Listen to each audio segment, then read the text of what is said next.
Le ministre de l'économie, Eric Lombard, qui a cherché à rassurer, on l'a bien compris, nous, vous, les Français, les épargnants, sur l'utilisation de leur bas de laine pour financer l'effort de guerre. Bonjour Jean-Marc. Bonjour David, bonjour tout le monde. Jean-Marc Vittori, éditorialiste aux Échos. Pour nous réarmer, on a compris que le budget de la défense, qui est de quoi, 50 milliards 50 milliards hors retraite. Exactement, devrait passer à 100 milliards d'euros à horizon 2030. Et là, on se dit, mais d'où vont venir les fafios? D'où vont venir les 50 milliards? Il y a quoi? Il n'y a pas 50 possibilités, il y a plus d'impôts. Il y a quoi? Il y a plus de dettes. Et puis, on peut imaginer l'État arbitrer entre les différentes dépenses. Puis après, il y a la question de l'épargne des Français. Oui. Donc 50 milliards de plus, ça fait plus de 10 milliards par an. C'est un effort tout à fait conséquent. Et donc Emmanuel Macron a commencé par dire il n'y aura pas de hausse d'impôts. Oui. C'est l'une de ses lignes directrices. Et on peut se dire que d'une certaine manière, ça a peut-être été salutaire pour la France, sinon on aurait peut-être des impôts qui seront encore beaucoup plus lourds aujourd'hui. Donc pas de hausse d'impôts. Dépenses publiques, baisser des dépenses publiques, apparemment ça a été totalement exclu, personne n'en a parlé. Donc il faut trouver de l'argent ailleurs. Normalement... Mais l'Europe nous permet maintenant, la Commission indique que les dépenses de défense seraient sorties des calculs des déficits. C'est en cours de discussion. On a un pacte de stabilité budgétaire qui est marqué par le sceau de l'instabilité, parce qu'on n'arrête pas de le changer depuis qu'on l'a retenu au moment de la construction de la zone euro. La zone euro a été créée effectivement en 1999. Dès 2002, 2003, la France et l'Allemagne, donc qui étaient les deux principaux pays à l'époque, ont fait sauter tout ça. Ça a ressauté en 2008, ça a ressauté en 2011-2012, ça a sauté à nouveau en 2020. Donc ce pacte de stabilité est un pacte d'instabilité, donc on passe son temps à l'ajuster parce qu'on n'a pas la bonne méthode pour le faire. À supposer que la Commission nous laisse effectivement permettre aux dépenses de défense d'être sorties du calcul du déficit selon les critères de Maastricht, ça fera comme de la dette en plus. Voilà, alors de toute façon, si vous n'avez pas plus de croissance qui fait rentrer plus d'argent dans les caisses, si vous n'augmentez pas les impôts, si vous ne baissez pas les autres dépenses, c'est forcément du déficit. Alors vous pouvez dire c'est de l'épargne. Et c'est ce qu'a commencé à dire le gouvernement. Non, on va solliciter l'épargne. Mais comptablement, c'est exactement la même chose que le déficit. Si je vous emprunte... je vous suis plus là. Si je vous emprunte 10 000 euros pour combler mon trou, mon trou, il est toujours là. Ah oui, un emprunt, auprès des Français. Oui, un emprunt. Bien sûr, il y a les marchés financiers où auprès des Français, ça reste un emprunt. Ça reste un emprunt. Évidemment. Ça reste un emprunt. Il y a une confusion merveilleuse qui a été créée par le gouvernement sur cette histoire en disant on ne va pas augmenter les impôts, on ne va pas baisser la dépense. Donc ça a été dit haut et fort. On ne va pas baisser la dépense, ça a été dit implicitement. Et donc on va faire recourir à l'épargne comme si ça ne revenait pas exactement à la même chose qu'accroître le déficit. Recourir à l'épargne, simplement, au lieu de dire on emprunte et on investit dans la défense, c'est on demande de l'épargne et on investit dans la défense. Comptablement, c'est exactement... De l'épargne déjà existante, parce que lancer un emprunt national, c'est une chose. Se servir du livret A, a priori, c'est exclu, ou de l'assurance vie, ou des plans d'épargne retraite pour réorienter, réallouer une partie des investissements vers des boîtes françaises ou européennes de défense, c'est autre chose, non? Comptablement, vous accroissez la dette, de toute façon. Alors ensuite... si vous réallouez l'épargne, ok, très bien, on n'accroît pas la dette, on met l'argent ailleurs. Seulement l'argent, il va manquer quelque part. Imaginons l'assurance vie aujourd'hui, c'est surtout des fonds en euros, des unités de compte, on rentre un peu dans la technique. Le fonds en euros, ça finance pour partie les dépenses de l'État. Oui. S'il y a moins de fonds en euros pour aller vers des actions des boîtes de la défense, ça fait moins d'argent pour...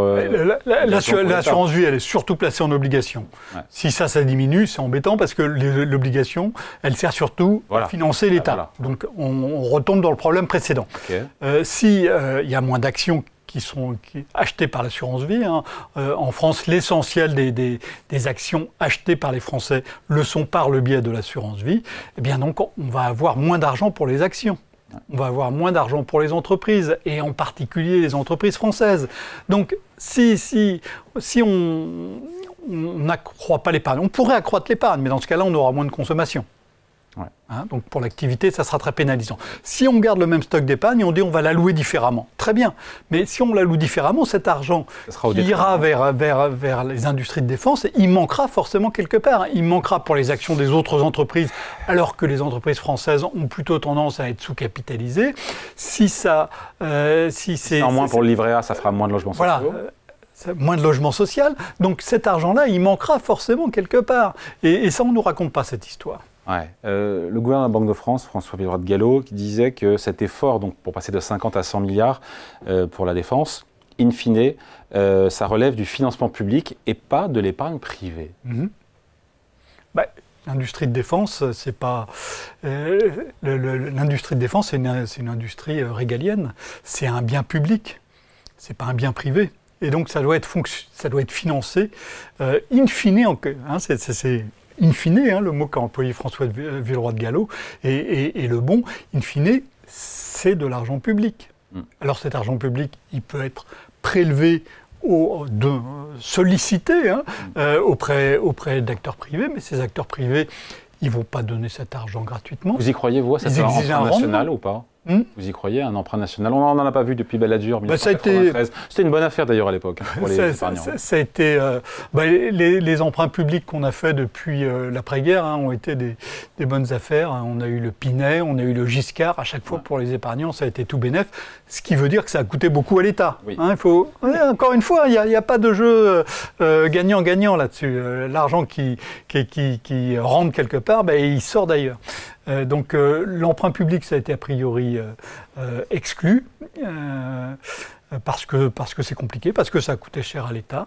Il y a aussi des souvenirs très anciens. Il y a eu des emprunts publics qui sont devenus un peu forcés pendant la Première Guerre mondiale. Ouais. Ça ne sera pas forcé, voilà. Il l'a redit, Éric Lombard, ministre de l'économie. Les Français feront ce qu'ils voudront de leur épargne. Oui. Donc non, parce que sur les réseaux sociaux, on entend beaucoup de trucs comme quoi l'État pourrait piocher dans les bas de laine des Français. Non, ça sera pas le cas. Enfin, a priori, c'est évidemment la promesse. C'est absolument indispensable de dire ça. Si l'État commence à dire, il faut que vous épargnez pour nous et de toute façon on va vous forcer à le faire, ou on va vous prendre une part de cette épargne, on va vous la confisquer. Ce qui s'est passé par le passé, ça va évidemment échouer. Donc le gouvernement proclame haut et fort, et c'est tout à fait normal, que ça sera de la vraie épargne, que cette épargne sera rémunérée. Et on le croit. Oui, je pense qu'on peut le croire. La vraie question, c'est ensuite la rémunération.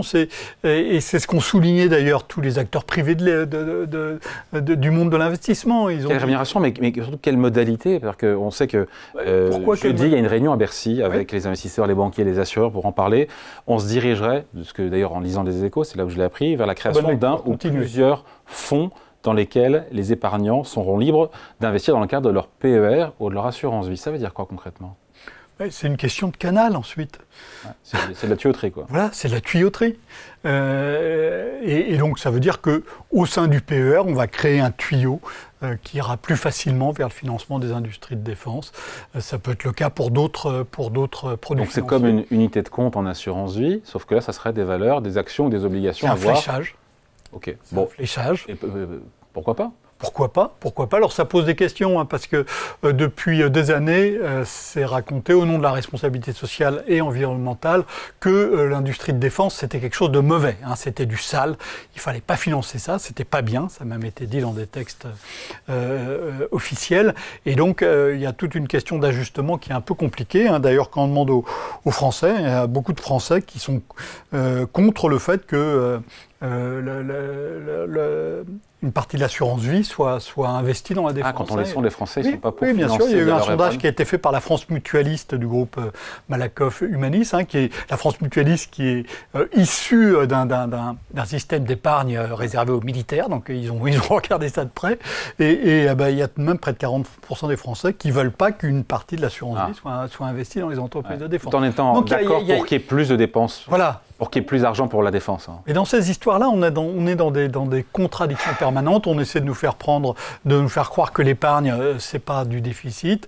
On essaie de nous faire croire que on peut faire plus de défense sans faire plus de défense. Non, il y a des moments où il faut faire des choix. Alors, il faut faire des choix sur est-ce qu'on assume le fait d'investir dans de la fabrication d'armes, puisque c'est de ça qu'il s'agit, et est-ce qu'on assume le fait que de toute façon, ces dépenses-là, qui sont par nature des dépenses publiques, vont accroître la dette et qu'il faudra ensuite rembourser cette dette. Donc, la seule certitude, c'est qu'on devrait passer de 50 milliards d'euros d'argent public, de budget pour la défense, à 100 milliards d'ici 2030. Qui va payer la facture, maintenant, pour dire les choses clairement? Ces 50 milliards, ils viendront d'où? Ces 50 milliards, je ne sais pas d'où ils viendront. Ils peuvent venir de plein... On a évoqué plusieurs canaux. Oui, on a retiré l'emprunt national, on a retiré le livret A, on a retiré... Oui, mais donc on va créer des véhicules spécialisés au sein de dispositifs existants comme l'assurance vie. Donc c'est l'épargne des Français. Ou peut-être des fonds Tibi. C'est quoi ça? Les fonds Tibi, c'est des fonds qui avaient été développés d'abord pour financer la tech, puis ensuite les questions de souveraineté, de deep tech, de transition énergétique, pour attirer de l'argent. Donc c'est l'épargne des Français qui ont été créés. Mais de toute façon, c'est l'épargne des... Enfin, de toute façon, ça sera l'argent des Français. Ça sera d'abord l'épargne des Français. Et ensuite, cette épargne, elle doit être rémunérée. Et elle doit être, in fine, remboursée. Et donc ça passera forcément par de l'argent public. Et donc, de l'impôt qui viendra soit de hausse d'impôts futurs, pas de hausse d'impôts du présent, mais de hausse d'impôts du futur, soit d'une croissance qui permettra de dégager plus d'argent pour rembourser cette dette. Voilà, c'est comme d'habitude avec ces histoires de dette. Mais si finalement la BCE baisse ses taux, que les taux souverains rebaissent un peu, parce qu'ils ont un petit peu monté à 50 points de base en une semaine, pourquoi on fait passer sur uniquement de la dette, du déficit? Mais vous voulez faire passer ça où? Plus d'endettement, plus de déficit, c'est tout, on assume. Oui. Les Américains ont 7% de déficit et personne ne va chercher des noises. Non, mais c'est ce qui va se...